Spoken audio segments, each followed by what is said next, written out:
em Lucas capítulo 15.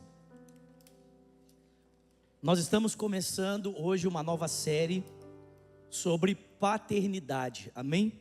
Nós estaremos falando nas próximas 3 semanas sobre a paternidade de Deus.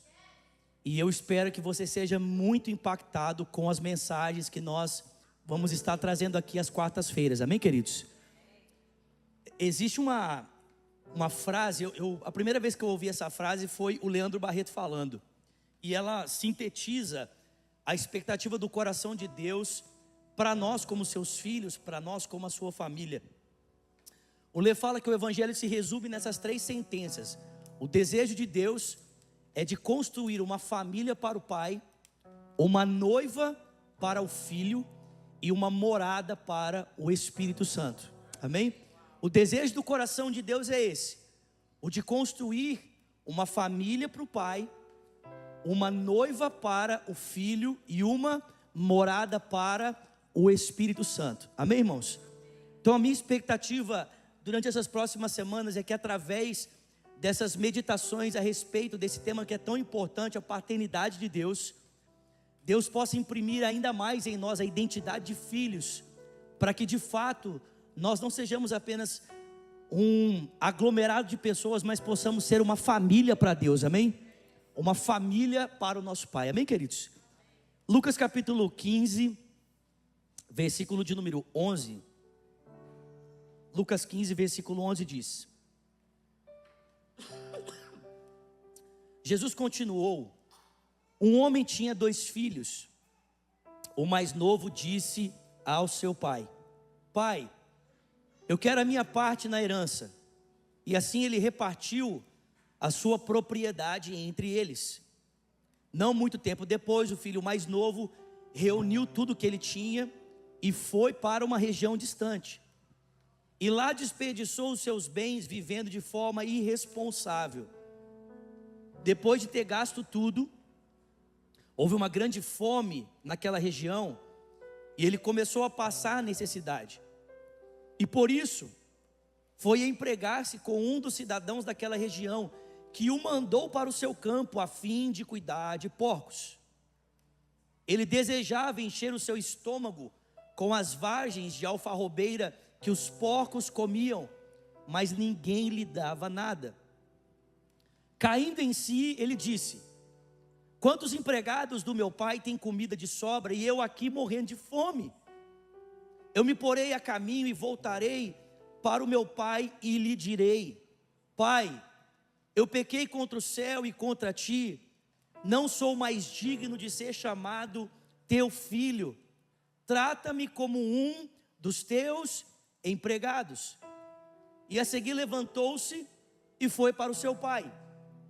E estando ainda longe, seu pai o viu e, cheio de compaixão, correu para o seu filho, o abraçou e o beijou.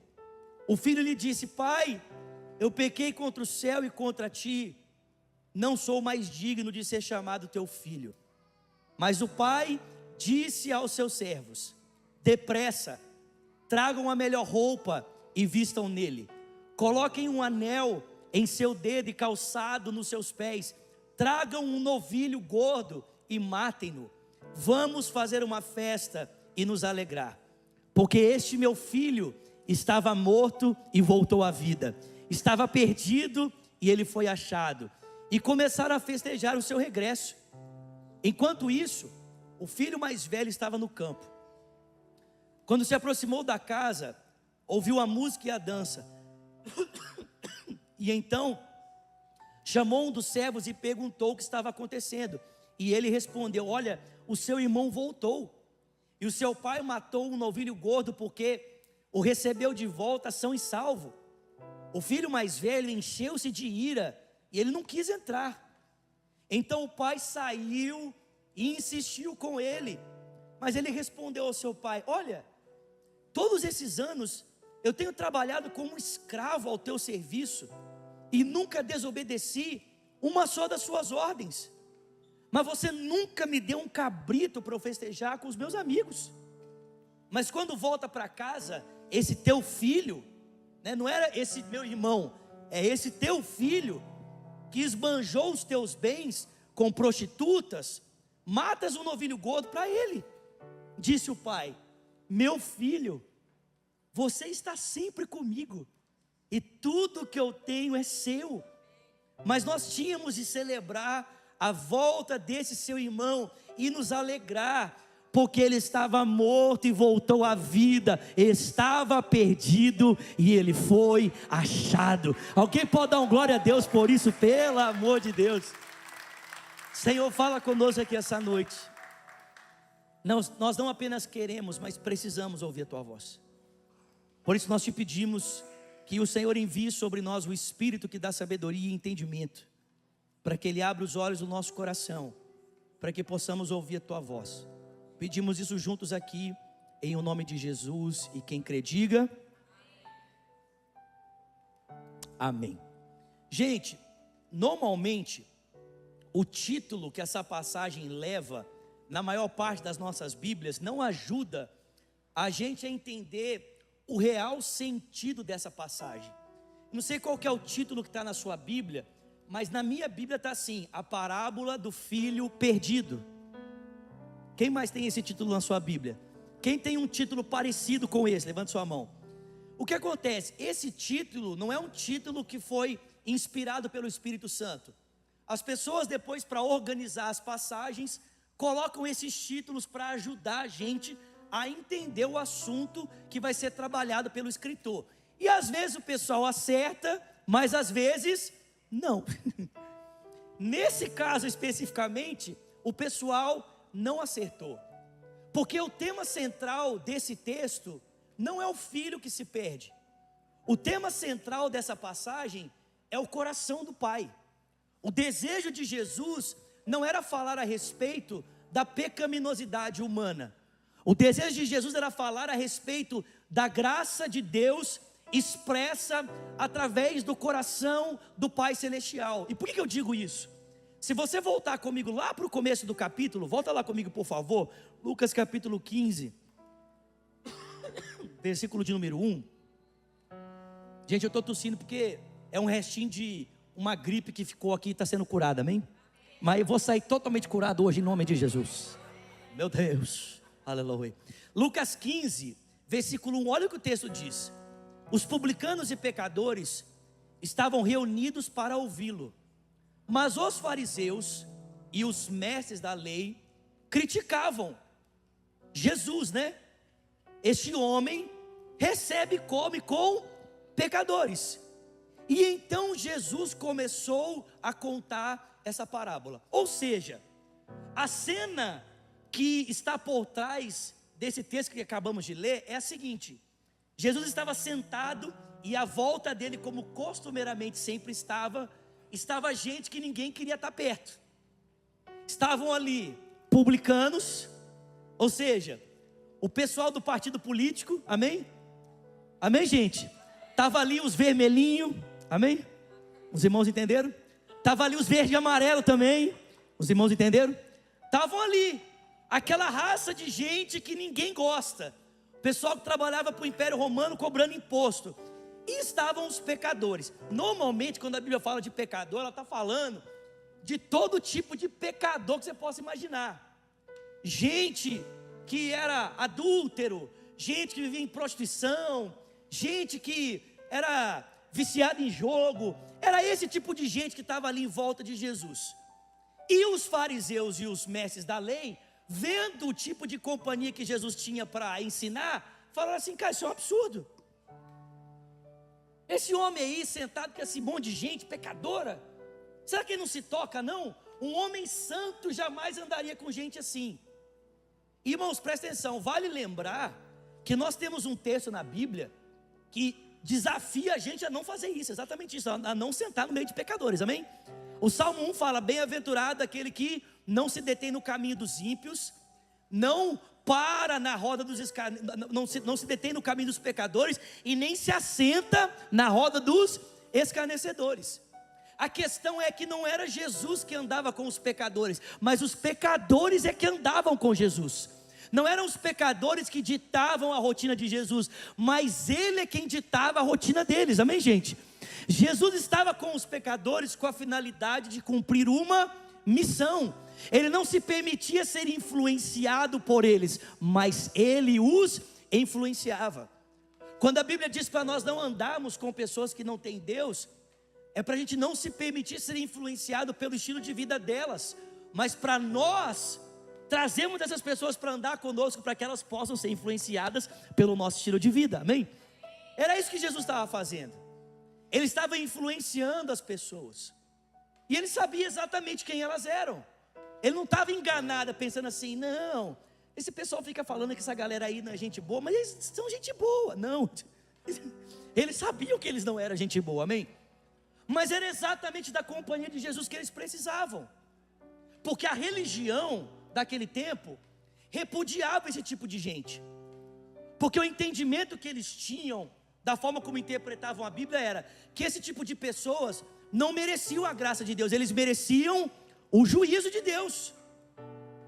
Deus tinha que pesar a mão sobre esse tipo de pessoa e não estender graça e misericórdia. Essa era a forma como eles entendiam a Deus, e era a forma como eles entendiam a relação de Deus com alguém que aparentemente não parecia santo como eles. Ou seja, você não é como eu, então Deus tem que pesar a mão em você. Ah, você não faz o que eu faço? Não, então você não é digno da minha companhia e nem é digno da companhia de Deus. Jesus se apresenta a essas pessoas para apresentar, irmãos, um aspecto do caráter de Deus que chocava a religião daquela época. Ele se apresenta para mostrar o coração de Deus a respeito daquelas pessoas.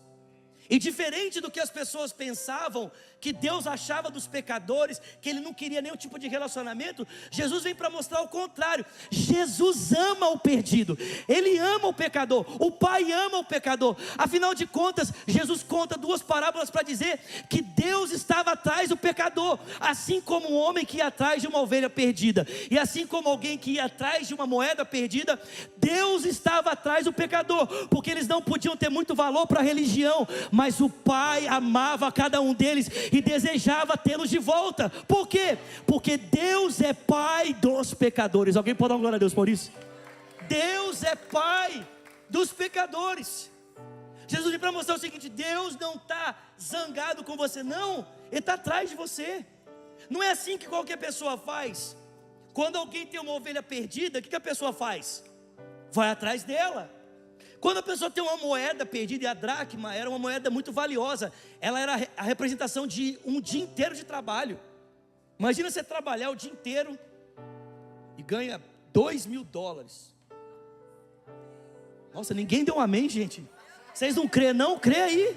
Não, pastor, não, é que $2.000 é pouco, amém? $2.000 é pouco, entendi, vocês querem mais, amém? Imagina você trabalhar o dia inteiro e ganhar $3.000. Ô irmão, recebe aí em nome de Jesus. Amém? Recebe, vaso, você crê? E você perde o envelope.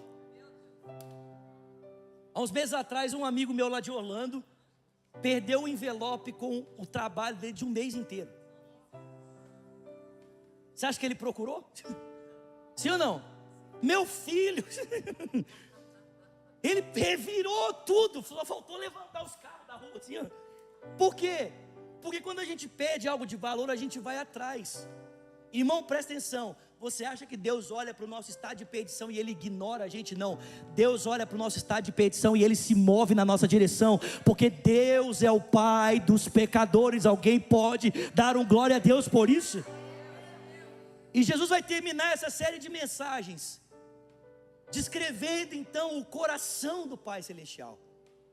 Então o tema central aqui não é o filho que se perde ou o filho que fica na casa, mas é a forma como o coração paterno de Deus se move em relação ao nosso relacionamento com Ele. Como é que Deus responde a uma pessoa que foge e a outra que é indiferente à presença dEle mesmo dentro de casa? Porque eu não sei se você está percebendo aqui, mas o problema não estava apenas no filho que foi embora, o problema também estava no filho que ficou, porque ambos eram indiferentes à presença do pai. E a pergunta é: como é que esse pai, que tem 2 filhos indiferentes à sua presença, vai se relacionar com cada um deles? Como o amor do coração de Deus vai responder a esses dois filhos que estão na casa desse pai maravilhoso, mas se recusam a reconhecer o valor do pai que eles têm. Jesus vai mostrar o coração do pai. E ele diz que esse pai tinha 2 filhos. E o filho mais novo olhou para o pai e falou assim: pai, você poderia dar a minha parte na herança? Porque eu estou a fim de sair aí, fazer umas loucuras. Então assim, eu queria a minha parte na herança. Irmãos, na nossa cultura, na cultura ocidental, isso quase que soa como um pedido comum, né? Um filho que se aproxima do pai e fala assim: ô pai, você podia me dar uma grana aí para mim comprar um negocinho ali? Isso aí na nossa cultura parece super tranquilo, sim ou não? Mas na cultura de Jesus, o que esse filho estava dizendo é mais ou menos assim: pai, eu não posso mais esperar a sua morte para eu ter a minha herança. Eu queria que o senhor morresse, mas já que o senhor não morre para eu ter a minha parte, antecipa logo a minha parte então antes da sua morte, porque para mim o senhor morreu. O filho estava expressando o desejo dele para a herança, mas ter a herança significava desejar a morte do pai. Aquele filho, irmãos, era tão indiferente ao pai que estava ali, que na cabeça dele ele não via a hora do pai morrer. Pai, morre logo, me dá a minha parte. Agora, sabe o que é impressionante? É que esse pai, ao invés de agir com indignação, com raiva, diante de um pedido tão violento como esse contra ele, o texto bíblico diz que o pai pega, separa a herança, dá nas mãos do filho mais novo, para que ele tenha a liberdade de fazer o que ele quiser com a herança que está nas suas mãos. Irmão, em primeiro lugar, esse é o caráter do nosso Deus. O Deus que nós servimos não impõe sobre nós a obrigação de termos um relacionamento com Ele. Ele se dispõe a se relacionar conosco, amém, queridos? Ele nos coloca dentro de uma casa e proporciona um ambiente para que nós tenhamos relacionamento com Ele. Mas Ele não nos obriga, Ele nos dá a liberdade de escolhermos se queremos estar com Ele ou não. E caso a nossa escolha seja a de não estar, Ele respeita a nossa decisão e permanece na mesma posição, aguardando o tempo em que nós perceberemos o valor que o nosso Pai tem e voltemos para estar com Ele para sempre. Meu Deus do céu! Charamanadas! Esse é o nosso Pai. É o Pai, irmãos, que se apresenta a Adão, que cria Adão e a sua mulher, os planta num jardim, e a Bíblia diz que Ele se apresenta a eles e diz: olha, eu criei esse ambiente para vocês e para nós termos relacionamento, e eu proporcionei todas as condições que você precisa, para que você possa se relacionar comigo e tenha toda a provisão necessária para isso.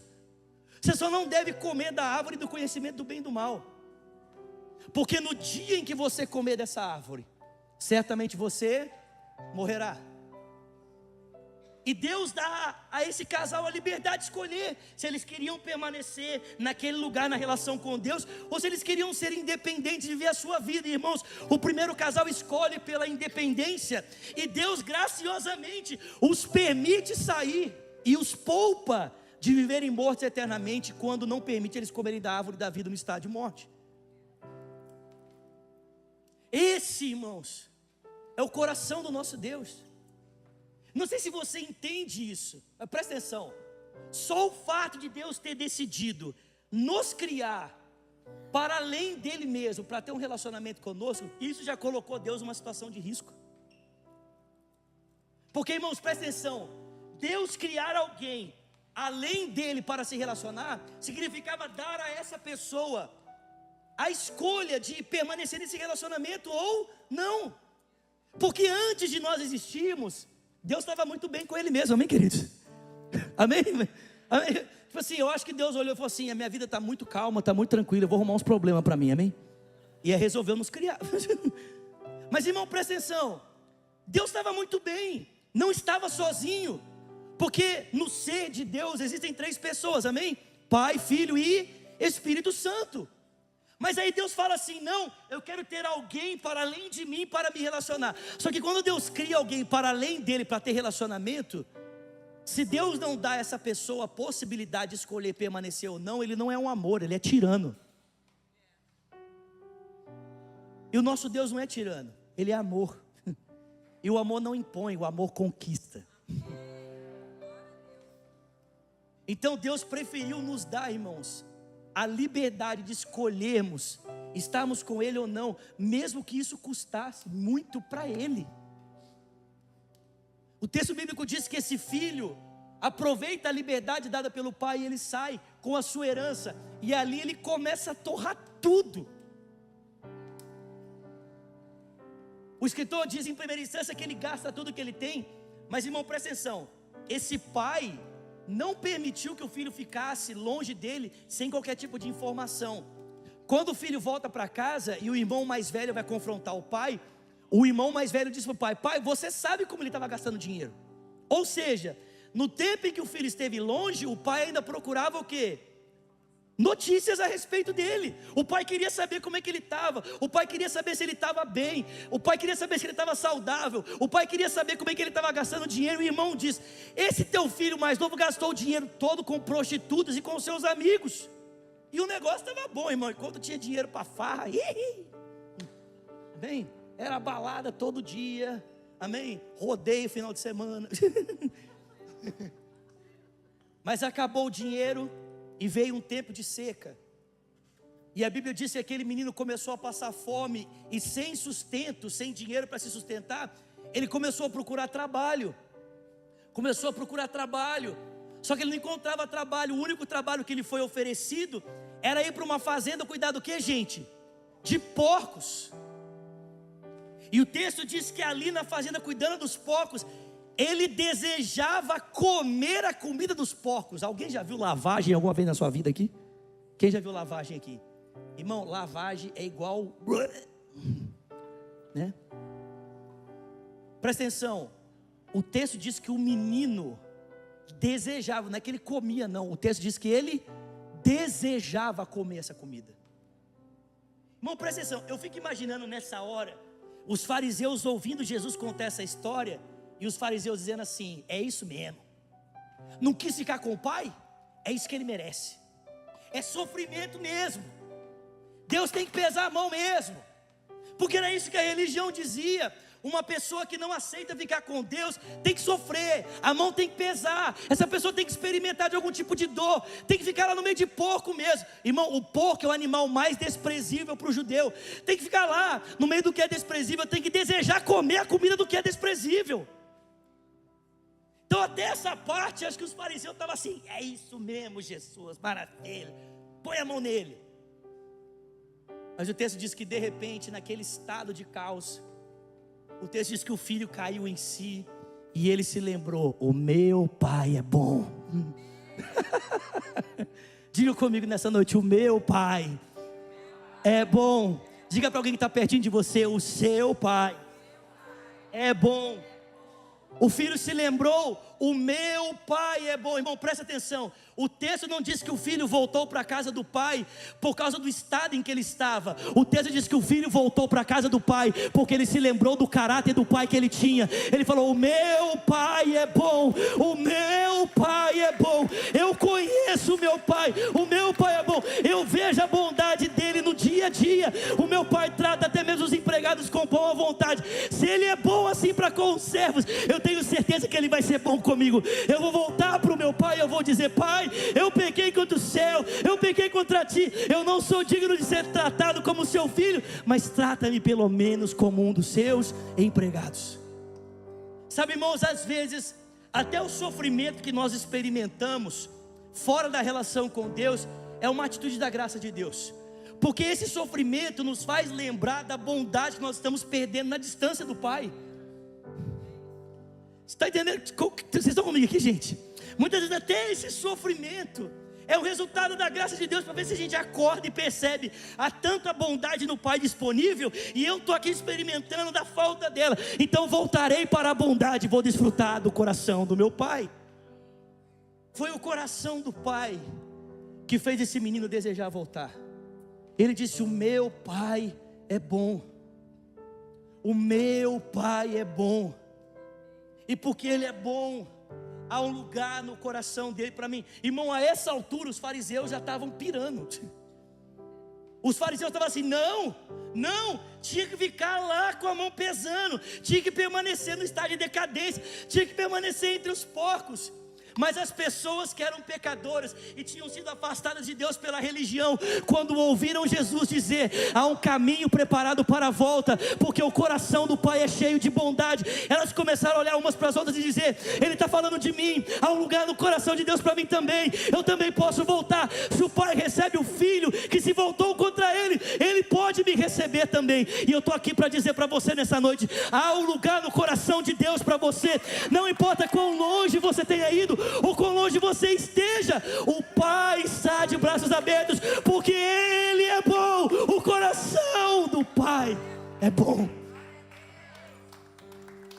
Aleluia. E o filho começou a voltar, e o texto diz, irmãos, vocês estão comigo aqui? Meu Deus. E o texto diz que quando aquele menino chegou no horizonte, o pai já o estava a esperar. Nós não sabemos quantos dias, nós não sabemos quantas semanas. Irmãos, preste atenção, talvez o pai não tenha conseguido nem ver de fato os olhos do seu filho, o rosto do seu filho, mas a silhueta no horizonte foi suficiente para que aquele pai olhasse e dissesse, é o meu filho. Quantas pessoas aquele pai talvez recebia durante a semana?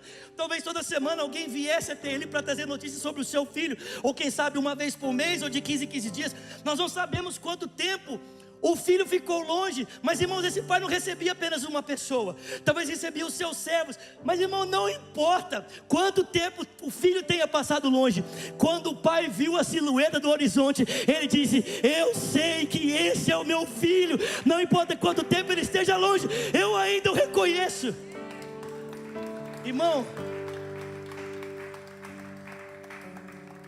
não importa quanto tempo você tem estado longe, o pai só precisa ver a sua silhueta para correr na sua direção. Presta atenção, o texto não diz que o filho correu, o texto diz que o pai correu.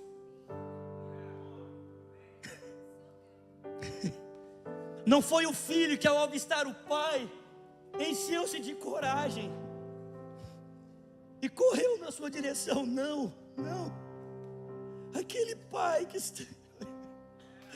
A saudade, irmão, pelo amor de Deus, irmão, a saudade do pai, o carinho do pai, o amor do pai, ele não aguentou esperar. Irmão, como um bom judeu, aquele homem jamais poderia correr. Correr nesse estado para um judeu era um ato de humilhação. Os fariseus nunca corriam, eles andavam tranquilamente a cada passo, porque isso mostrava respeito, isso mostrava autoridade. As pegadas de um rabino judeu mostravam o poder do seu ensino, a autoridade do seu ensino. Correr, irmão, era uma humilhação, era uma falta de compostura, era uma falta de autoridade. Irmão, presta atenção, esse pai lá se preocupou se isso era falta de autoridade ou não, ele não quis saber, era o filho dele, ele estava com saudade, cheio de amor, não importa quanta humilhação ele precisaria passar para ver o filho. Ele arregaçou a rola do seu manto, ele puxou ele para cima, botou as canelas para fora, e ele saiu correndo atrás do seu filho, e quando ele o viu, a Bíblia diz que ele pulou em cima do filho, e ele começou a beijá-lo. Não importa quão sujo ele estava, não importa quão fedido ele estava, quão distante ele estava, o pai começou a beijar. Vocês estão comigo, gente? Pelo amor de Deus. E o texto diz que em meio a abraços e beijos, o pai ouve o filho dizer, pai, eu pequei contra o céu e contra ti.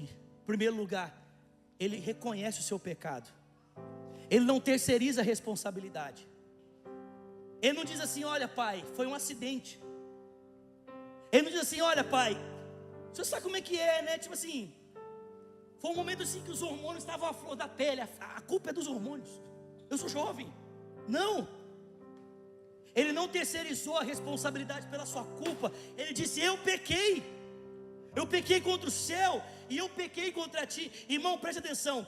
A marca de um arrependimento produzido pela bondade de Deus é a constatação da minha culpa, é a constatação do meu erro. A bondade me constrange e eu passo a perceber que o estado em que eu estou não é uma coisa aleatória que aconteceu. Não, eu errei, eu pequei, eu fiz. Pai, eu pequei contra o céu e contra ti. Eu não sou digno de ser chamado teu filho. Ou seja, a consequência do meu pecado me implica a não ter mais o direito a esse lugar. A sentença deveria ser: trata-me como um dos seus empregados. Só que meu pai nem deixou ele terminar. Vocês estão comigo aqui, gente? O pai não deixou ele terminar a fala. Porque uma vez arrependido e constatado para o filho que ele não tinha mais direito à mesa, o pai reconhecia que aquilo era o suficiente para que ele fosse perdoado. Vou repetir isso, irmão. O pai reconhecia, diante da confissão e a certeza do que ele havia feito, que aquilo era o suficiente para que ele fosse perdoado. Porque preste atenção, irmão, aquele menino podia ter deixado de ser filho, mas aquele pai nunca deixou de ser pai. Aquele menino podia ter deixado de ser filho, ele podia ter deixado de mão o seu direito, ele podia ter largado de lado a sua filiação, mas o pai nunca deixou de ser pai. O pai permaneceu sendo pai todos os dias, esperando pelo seu filho. E quando ele voltou, o pai o abraçou, e ao ouvir a sua confissão, o pai nem deixou ele terminar ela. O pai disse: traz um anel para o dedo dele e uma roupa nova para ele se vestir, coloca sandália nos pés dele, porque esse meu filho estava morto e reviveu, ele estava perdido e ele foi achado. Ele restaurou a identidade na roupa.